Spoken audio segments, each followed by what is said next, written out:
The main issue that I have with psychiatry is the negative self-victimization attitude that it indoctrinates into the people that absorb what comes out of psychiatry itself. So let's take the typical American individual. A lot of you guys here watch the channel, right? A lot of you guys are American.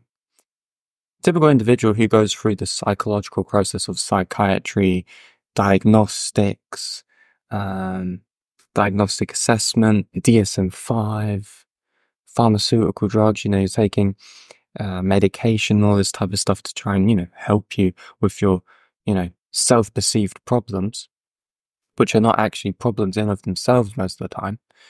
Those individuals who go through something like that, they usually have they end up in very self-victimizing individuals with a very negative frame of self-reference. They look at themselves in a very negative way because they have been indoctrinated by the psychiatric community that peddle drugs and pharmaceutical drugs from the industry itself to make them perceive themselves as people who are incapable, people who have something fundamentally wrong with them at their core. Now, this is obviously wrong because there is nothing wrong fundamentally with anyone at their core. But this is something that psychiatry makes you believe because they're like, well, what are the problems that you have, sir? And then, they don't ask you like that, but they'll do an assessment of you and then they'll write out, or they'll take a list of all moderate, high degree of maybe this kind of disorder because you fit the definition. And then they go through all these disorders. I'll give you a list of what these are. Conduct disorder, disruptive mood dysregulation disorder, internet gaming disorder, major depressive disorder and bereavement exclusion. Understandable.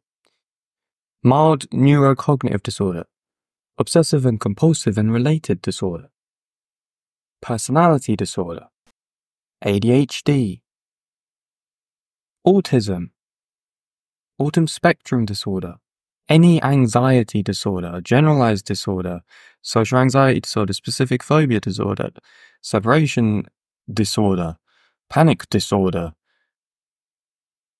obsessive compulsive disorder, reactive attachment disorder, dissociative disorder, any sleep disorder, insomnia disorder, you are disordered, by the way. This constant, you are disordered.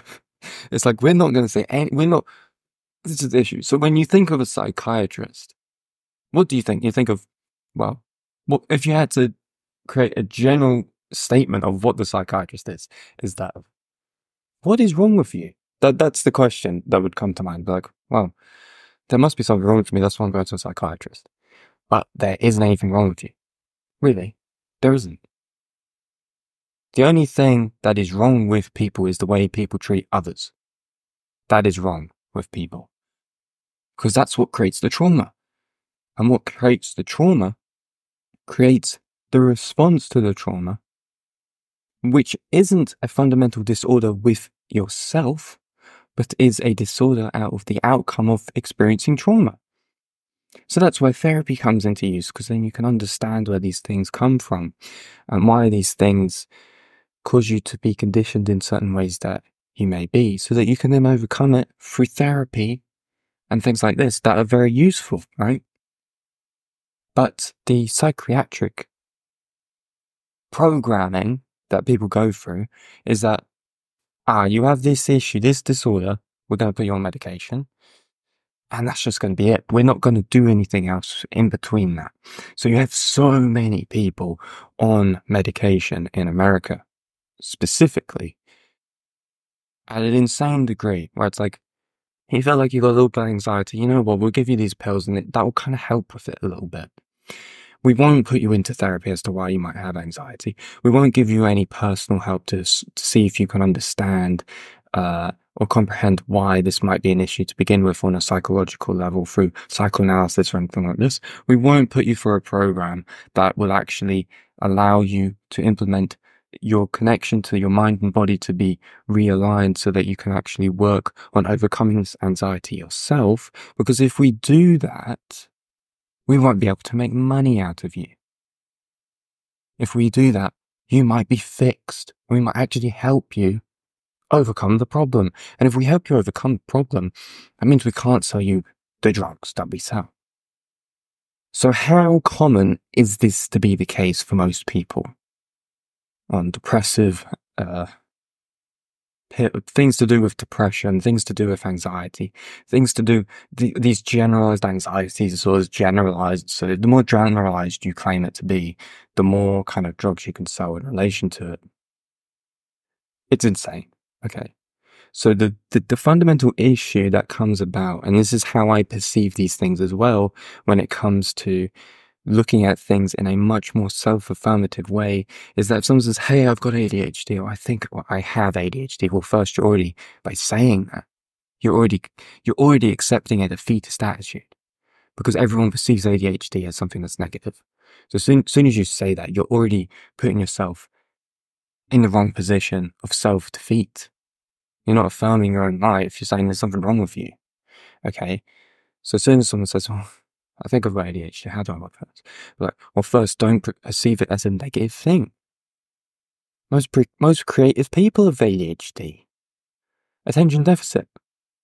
I'm curious. I'm a curious individual. I look at things in the world and I get distracted very easily because I have a mind in which is so divergent and so sees things in such an insightful way that I can't stay focused on one thing all the time, because I'm a creative person. And most of the time, people who are creative usually do have some form of ADHD. So what do you say to those people? If I went to a psychiatrist, if we were like, you're dyslexic, you have a little bit of ADHD, and you're a little bit of an OCD freak, or something like this, he'd say, you're a little bit obsessive compulsive, aren't you? And I'd be like, doesn't bother me. I get shit done. You know, I have a pretty well balanced mindset with things. I'm very affirmative and very positive. I'm very encouraging for other people. I can be very creative. I'm a very creative person, you know, and I'm quite insightful with what I see and how I see things. And I have a quite balanced worldview of things in general. And I keep myself afloat. But if I go to some guy like this, or some woman or whoever, their first approach is, what's wrong with you? I need to figure out what's wrong with you so that I can diagnose you with something, recommend you some drugs, make some money. What about this is why you should instead go to a therapist. Go to a therapist. Someone who uses psychological modalities from different backgrounds to help people. Psychiatry is, and of course there's probably going to be someone saying, well, I'm a psychiatrist and actually, there are people that fundamentally have biophysical or neurological disorders that can only be helped when they take pharmaceutical drugs, blah, blah, blah. And this is why and there is. But 90% of people, it doesn't mean anything, because 90% of people are not on a major depressive scale when it comes to major depression or manic depressive or like something like this. Most people just have a perception problem. They perceive themselves as something being wrong with them. And I'm saying this because I've worked with so many people at this point where it's a self-perception problem. It's not like I have something wrong with me problem. There is nothing inherently wrong with you. The only thing that's wrong with people is that people treat other people very badly, and it causes them trauma to the point where it's either physiological or psychological conditioning, which leads to some sort of neurosis or symptom that is caused from trauma, which is the actions of other people most of the time. It doesn't mean there is something inherent wrong with you. You're made in the image of God. There is nothing wrong with you on an inherent level. The highest moral ethic is to treat others how you would like to be treated. That's the highest moral ethic within Christianity. And of course, it's the highest moral ethic within the application of Christianity through Carl Rogers' psychology, which is unconditional positive regard. That's the highest moral ethic of treating other people how you would also like to be treated. Unconditional positive regard. And that's how therapists will treat you. Because they know there's nothing actually wrong with you, but the psychiatrist who wants to give you medication, it's a little bit of a different story. Because the end goal is, there's something wrong with you, this medication will help you, supposedly. But it's not actually going to help the problem itself in how you perceive yourself. If you constantly perceive yourself as someone with a certain issue, you're always going to put yourself down. You're always going to have a defeatist mindset. Therefore, you are always going to have an ailment in relation to yourself. You're always going to see yourself as having a problem, and that is going to breed that problem more than anything else. It's going to cause that problem to flourish more so than anything else. And this is the issue. This is what I don't like about psychiatry. This is because of the idea of medication for people that don't even fucking need this shit. It's annoying. Because most of this stuff is a perception problem. And this is why, for example, in coaching, mentorship, mindset mentorship, stuff that I do, whatever, using different psychological modalities, it's all about how do you perceive yourself? How can you fix the way you perceive yourself by doing different things on a daily basis, by applying different techniques to reorientate the way you perceive yourself? What can you do to change that so that you are not constantly in a victim mindset, although that you are not a self-defeatist individual who puts themselves down automatically because you've been told that there's something wrong with you constantly all of your life. For example, you also have this within the marketing system, within consumerism, is that there is something wrong with you. You need this product because there's something wrong with you. The thing that's wrong with you is that you're not getting this outcome that you specifically desire. Therefore, you need to buy this product that we sell because you don't get that outcome you desire. And this product's going to help you get that thing. Even though it probably won't, because we're then just sell you something else that is not the same thing that you just bought from us. So that kind of attitude as well. So people in marketing, they do the same thing. They do the same thing that the psychiatrists do, who say, there's something wrong with you, take this medication, it'll fix the problem. It won't fix the problem. It will bury the problem. It will suppress the problem. It will repress the problem further to make you more dissociative of the actual thing itself. It won't make you aware. It won't increase your self-awareness. You won't know thyself more if you repress issues that you're dealing with. If you've gone through PTSD and you don't go to a therapist, but you go to a psychiatrist and he says take these drugs because you're having anxiety disorders, and then you don't go to a therapist to deal with what had actually caused you to have the PTSD. That's real bad. And there's loads of people who are doing that. Loads of people are doing that because they've been advised to do that.